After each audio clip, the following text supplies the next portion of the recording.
Capítulo 6. Marco Polo chegou às 15 horas na praça. O dia fora cansativo, mas encontrar Falcão era um convite a novas experiências. Ele estava com um comportamento estranho, tenso, fechado. Parecia querer distância. Remoer o passado no dia anterior mexera com seu ânimo. Marco Polo tentava distraí-lo, mas seu olhar era opaco, sem o brilho das outras vezes. Estava circunspecto. Percebendo que a conversa seria um monólogo, resolveu ir embora. Respeitou seu momento. Não vale a pena pressionar quem não está disposto ao diálogo, refletiu. Após os primeiros passos, Falcão disse-lhe: não é recomendável que os normais se aproximem de mim. Marco Polo, intrigado, sabia que ele não se abriria se não provocasse sua inteligência. Mas não poderia ser estúpido. Arriscou dizer: não há um normal que não seja normal, e nenhum anormal que não seja passível de ser um mestre. Falcão olhou admirado o amigo, mas desferiu-lhe um golpe inesperado. Disseram-me que sou perigoso para a sua sociedade. O que você espera de mim? Sou um doente mental. É melhor desaparecer. Marco Polo ficou calado. Sempre fora impulsivo, mas estava aprendendo a difícil arte de pensar antes de reagir. Após um momento de introspecção, disse: os aparentemente saudáveis sempre cometeram mais loucuras contra a humanidade do que os loucos. Você não é perigoso, a não ser para os que têm medo de pensar. Falcão esfregou a mão direita na testa, levantou-se, foi até uma flor e começou a falar com ela. Você é tão linda e eu sou tão rude, mas obrigado por invadir meus olhos e me encantar sem nada exigir. Marco Polo também se levantou. Foi até uma árvore próxima, abraçou-a, beijou-a e disse algumas palavras em som audível. Você é tão forte, suportou tantas tormentas, mas fortaleceu-se e hoje dá sua sombra gratuitamente para mim, que sou tão frágil. Obrigado por sua perseverança. Falcão entreolhou sutilmente o jovem e deu um sorriso. Os transeuntes tropeçavam uns nos outros ao ver a cena. Davam risadas. Faziam gestos expressando que estavam diante de dois loucos. Voltando-se para eles, Falcão declarou: quem nunca abraçou uma árvore ou conversou com uma flor, nunca foi digno das dádivas da natureza. Não sejam insensíveis. Aprendam a amar quem tanto lhes dá. Envergonhadas com as ideias do mendigo, as pessoas se dispersaram reflexivas. 30 metros adiante, um adolescente com cabelo estilo punk abraçou um imenso tronco e beijou-o. Ao seu lado, um idoso senhor abaixou-se diante de uma pequena flor. Parecia reverenciá-la. Um adulto de terno e gravata também abraçou um tronco de árvore por um minuto. Outras pessoas repetiram a cena. A sensibilidade foi contagiante. Em seguida, os amigos sentaram-se no banco e reiniciaram uma longa conversa. Depois do poeta, Marco Polo se tornara a primeira pessoa para quem Falcão relataria a sua surpreendente história. Nem seus companheiros de caminhada conheciam certos becos da sua vida. Por que você tem o apelido de Falcão? Coisa do poeta. Dizia exageradamente que minha inteligência era aguçada como os olhos de um falcão e minha criatividade voava alto como as suas asas. Mas na realidade nasci das cinzas. Como assim? Uma breve pausa. Falcão olhou para sua plateia invisível e comentou: eu sou PhD em filosofia. Marco Polo quase caiu do banco. O céu da sua mente clareou subitamente. Agora estava entendendo o gênio que o ensinava. Fui professor de filosofia numa grande universidade. Já brilhei no pequeno mundo de uma sala de aula, embora tenha sido sempre crítico do sistema acadêmico. Escrevi textos, orientei teses, formei alguns pensadores. Em seguida falou espontaneamente da sua intimidade. Relatou que sua família era de origem humilde e saturada de problemas. Seu pai era explosivo, materialista e alcoólatra. Sua mãe, tímida, afetiva e vítima da agressividade do marido. Ele crescera no centro da miséria física e emocional.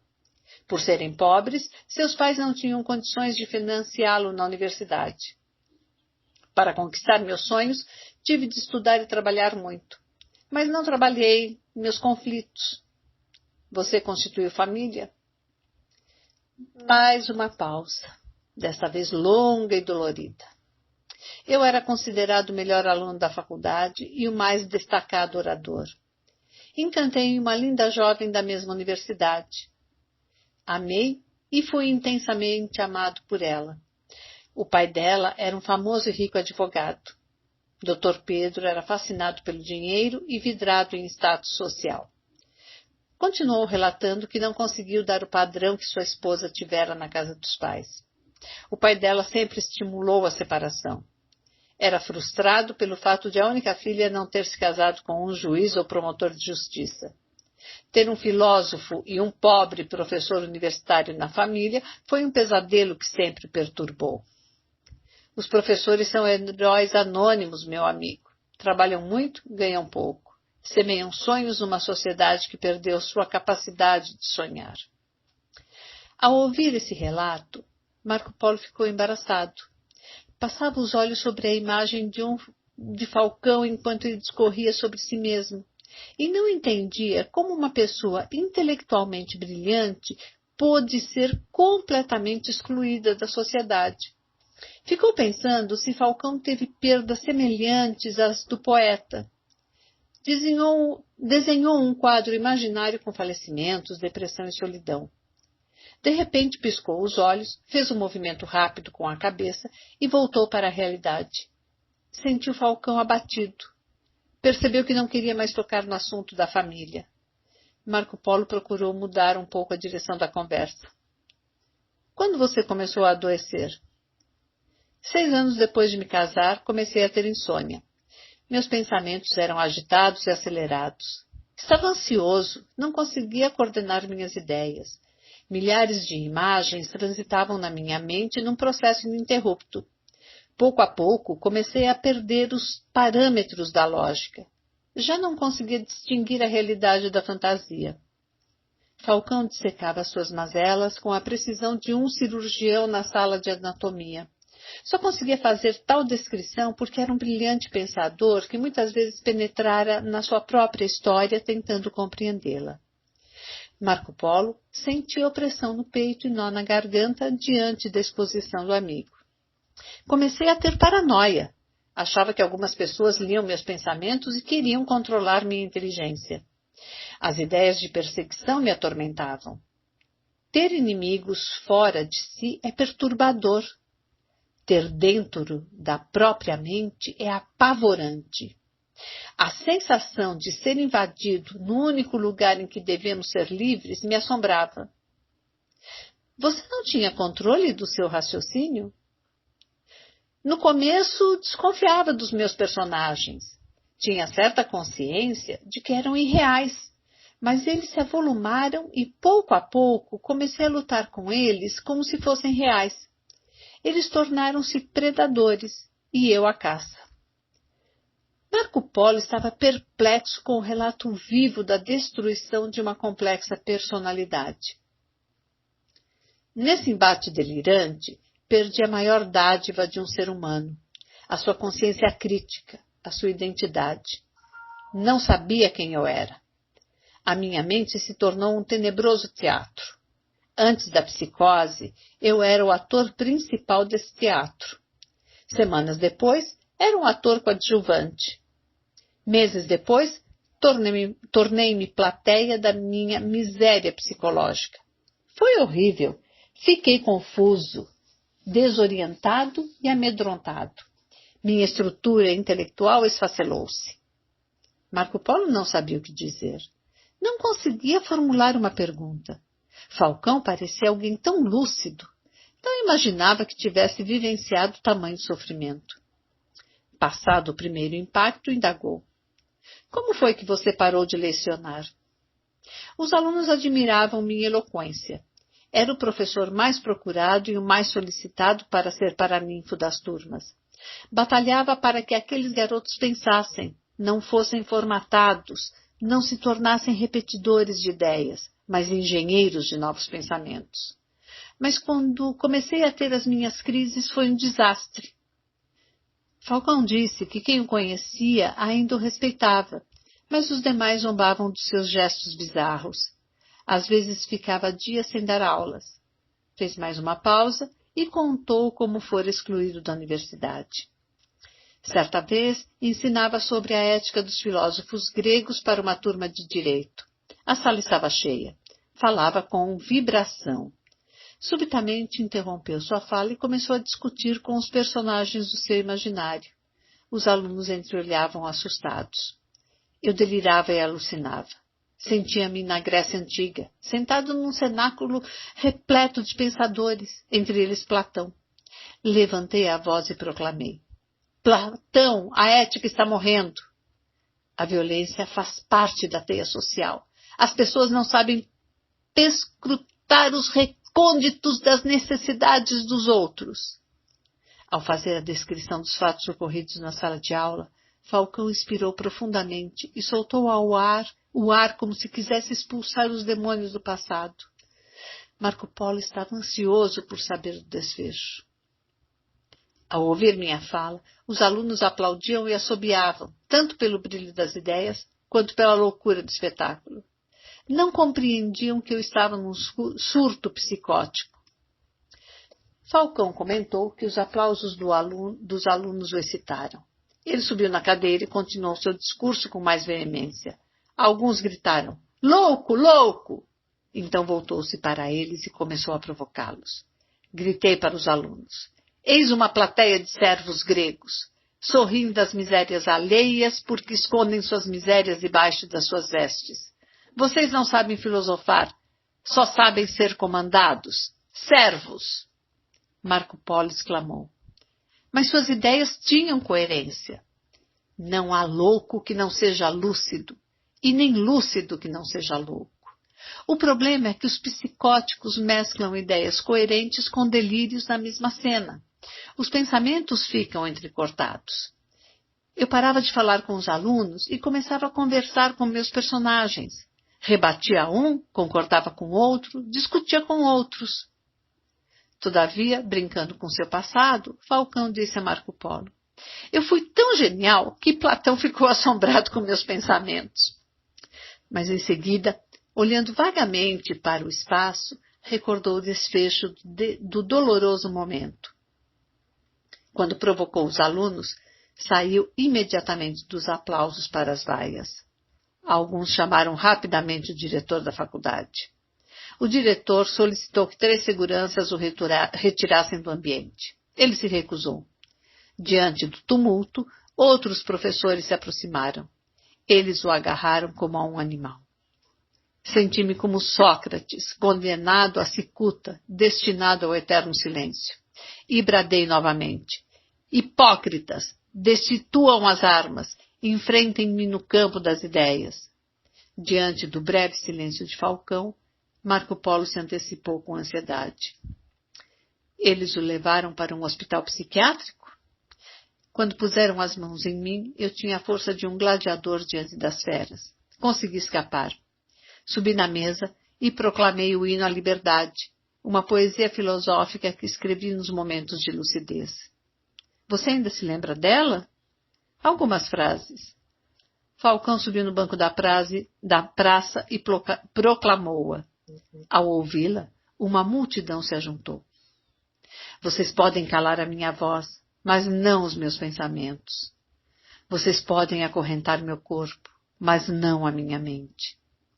Não serei plateia dessa sociedade doente. Serei autor da minha história. Os fracos querem controlar o mundo, os fortes o seu próprio ser. Os fracos usam as armas, os fortes as ideias. Após proclamá-la, a plateia o ovacionou.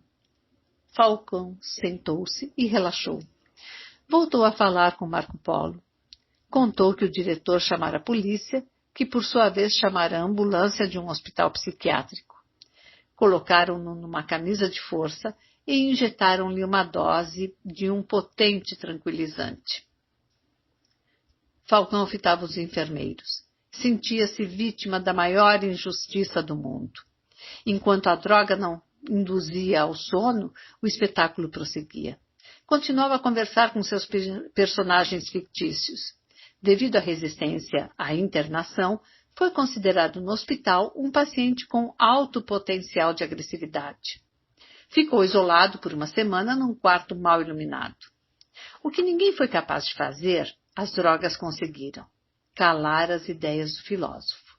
Doses maciças de medicamentos invadiram seu cérebro, atuaram no processo de leitura da memória, bloquearam as janelas da sua história, obstruíram a construção de pensamentos, refrearam sua racionalidade. Parecia um zumbi no hospital. Seus delírios e alucinações foram silenciados. Todavia, o pensador também. Ficou 2 meses internado. Foi a primeira de uma série de internações. Depois que saiu do hospital, retornou à universidade. Sua musculatura estava rígida, sua voz pastosa e trêmula, seu raciocínio lento. Não era mais o eloquente Falcão.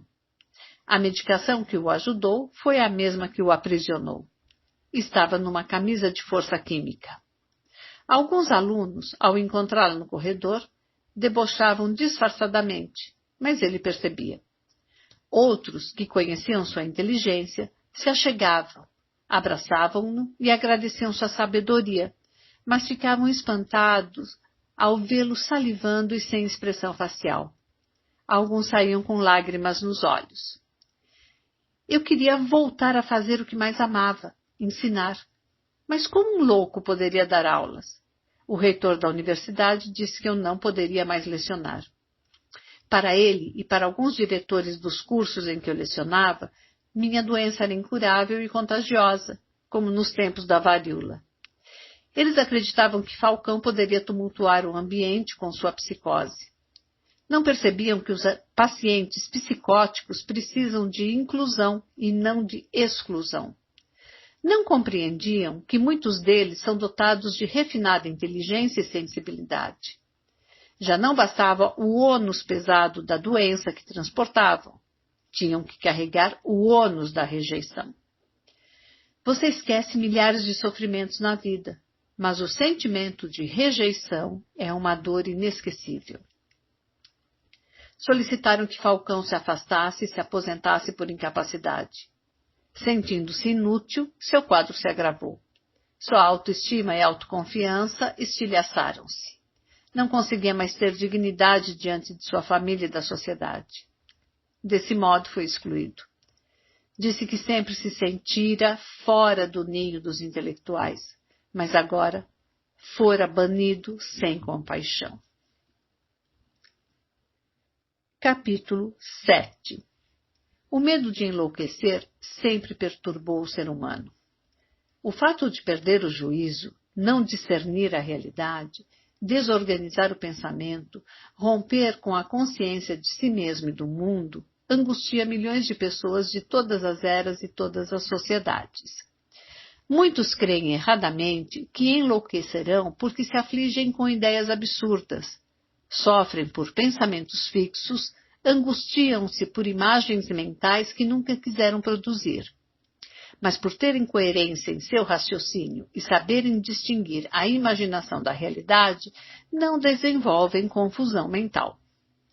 Loucura é um nome popular carregado de discriminação e de falsos medos. O nome científico é psicose. Há vários tipos de psicoses que se apresentam com vários graus de intensidade e, consequentemente, com vários níveis de superação. A mais temível das psicoses havia penetrado no tecido da personalidade de Falcão, comprometendo a sua racionalidade. Embora tivesse períodos de serenidade, durante as crises ou surtos psicóticos, ele perdia a consciência de quem era, do que fazia e às vezes de onde estava. Não conseguia administrar seus próprios atos. Como tinha refinada cultura e era um pensador, nos períodos de lucidez esforçava-se para encontrar as causas do seu caos psíquico. Um esforço dantesco para quem estava com o seu fragmentado. Todavia, o tratamento psiquiátrico não evoluía. Havia pouca troca de ideias entre ele e seus médicos psiquiatras. Não discutiam sobre como e por que construía em seus delírios personagens que o atormentavam. Psiquiatra e paciente viviam mundos distintos e usavam linguagens distintas. No outro dia, Falcão continuou a contar a sua história ao jovem amigo. Sentia necessidade de falar, e Marco Polo a necessidade de ouvir. Por isso indagou. Você ficou decepcionado com seus psiquiatras? Com a voz pausada, ele disse. Não com todos. Em minhas internações, encontrei alguns psiquiatras humanos, solidários e cultos, mas o contato era raro. Com a maioria, me decepcionei. Devido às ideias de perseguição e à crença fatal de que estava sendo controlado, diagnosticaram minha doença como esquizofrenia paranoica. Sabe o que é carregar o peso de ser um psicótico? Nem imagino. É inimaginável. Os diagnósticos podem ser úteis para os psiquiatras, mas podem tornar-se um cárcere para os pacientes. Eu não era mais um ser humano, eu era um esquizofrênico. Falcão estava com os olhos embebidos de lágrimas. Tais palavras se tornaram inesquecíveis para Marco Polo. Você tentava ajudar-se? A única coisa saudável que me restava quando eu saía das minhas crises era pensar em meu mundo, tentar entender-me, reorganizar minha personalidade fragmentada. Mas me tratavam como um doente mental, incapaz de construir brilhantes ideias e dar grandes saltos interiores. Sentia-me como um rio represado que produzia muitos pensamentos perturbadores, mas não tinha para onde escoá-los. Por que os doentes mentais são tão discriminados na sociedade?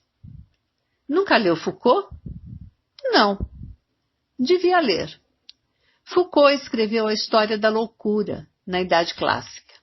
Essa obra mostra as raízes antropológicas pela qual se classifica um indivíduo como louco.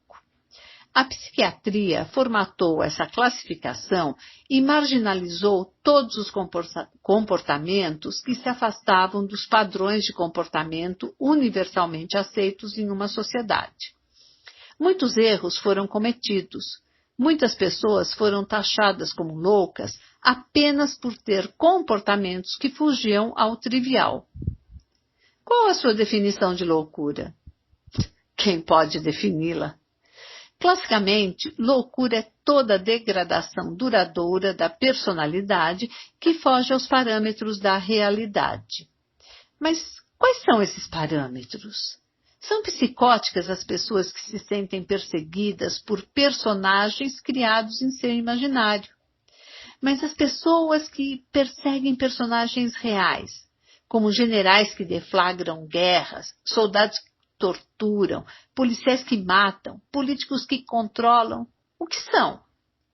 São psicóticas as pessoas que têm delírios de grandeza, que acham que são Jesus Cristo, Napoleão, Buda. Mas e os mortais que se sentem deuses pelo dinheiro e poder que possuem, que não se importam com a dor dos outros? São o quê? Para mim, há uma loucura racional aceita pela sociedade e uma loucura irracional condenada por ela. Essas palavras saíram dos porões da memória de Falcão, do lugar mais secreto do seu ser. Revelava um pensador culto com um passado despedaçado e uma emoção profundamente ferida. Elas se alojaram para sempre na memória do jovem Marco Polo. Falcão completou. Alguns psiquiatras diziam que minha psicose era crônica, incurável, porque tinha fundo orgânico. Estava condenado. Como assim? Diziam que algumas substâncias estavam alteradas no meu cérebro e só com medicamento poderiam corrigi-las. Para eles, o aparelho psíquico é apenas um caldeirão de reações químicas. Você não concorda com essa tese? Como um filósofo pode crer numa tese tão rígida, limitada e débil? A filosofia tem milênios de existência. A psiquiatria tem pouco mais de um século. Ela teve avanços impressionantes, mas ainda está na sua adolescência. E como a maioria dos adolescentes, a psiquiatria tem um comportamento prepotente. É uma ciência importante, mas não é uma ciência madura.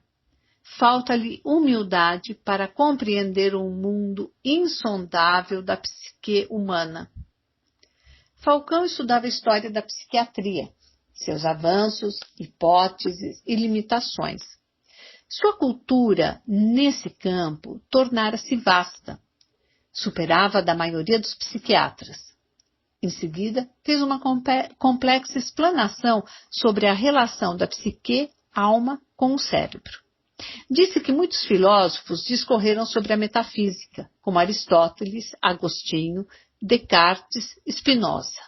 Revelou que a metafísica é a área da filosofia que discursa sobre a alma humana, afirmando que ela ultrapassa os limites estritamente físicos do cérebro. Descartes, seduzido pela metafísica, a considerava como objeto primeiro do mundo das ideias. Kant a submeteu aos limites da razão. Todavia, a metafísica sofreu debates e críticas acaloradas a partir do materialismo de Nietzsche, do determinismo histórico de Hegel, do marxismo-existencialismo de Sartre, do positivismo lógico. Assim, deixou de ser debatida. Numa sociedade materialista, lógica, pragmática, encarcerada pela matemática e fascinada pela computação, a metafísica foi quase aposentada como objeto de discussão científica. Falcão defendia a metafísica como explicação para os indecifráveis fenômenos psicológicos que nos tecem como seres pensantes. Após esse comentário, olhou para seu jovem discípulo e questionou: somos apenas um cérebro sofisticado que tomba numa sepultura para não ser mais nada? Nossa história se esgota nessa breve existência? São débeis os bilhões de seres humanos ligados a milhares de religiões que creem numa vida que transcende a morte? O intelecto humano é apenas um computador cerebral? Não creio. Eu creio que o mundo bioquímico do cérebro não pode explicar completamente as contradições dos pensamentos, o território das emoções, os vales dos medos. Afagando a cabeça de Marco Polo, Falcão foi longe no seu raciocínio. Grave essa frase, meu filho. A vida é um ponto de interrogação. Cada ser humano, seja ele um intelectual ou iletrado, é uma grande pergunta em busca de uma grande resposta.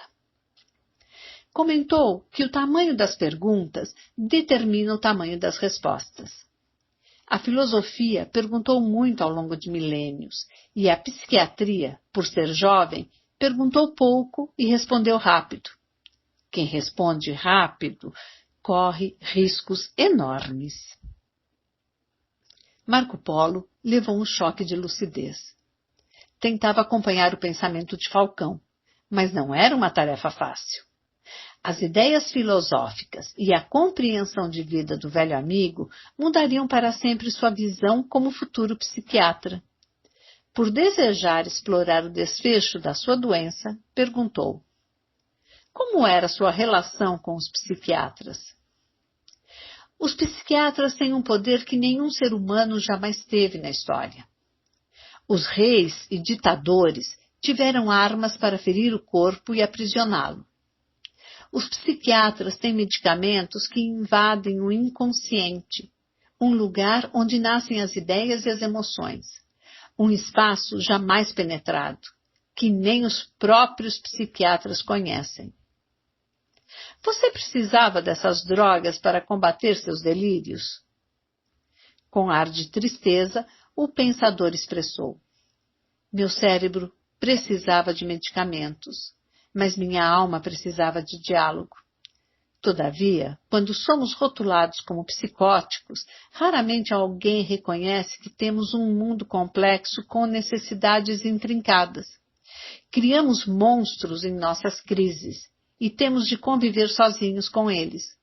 Raramente alguém quer reparti-los conosco.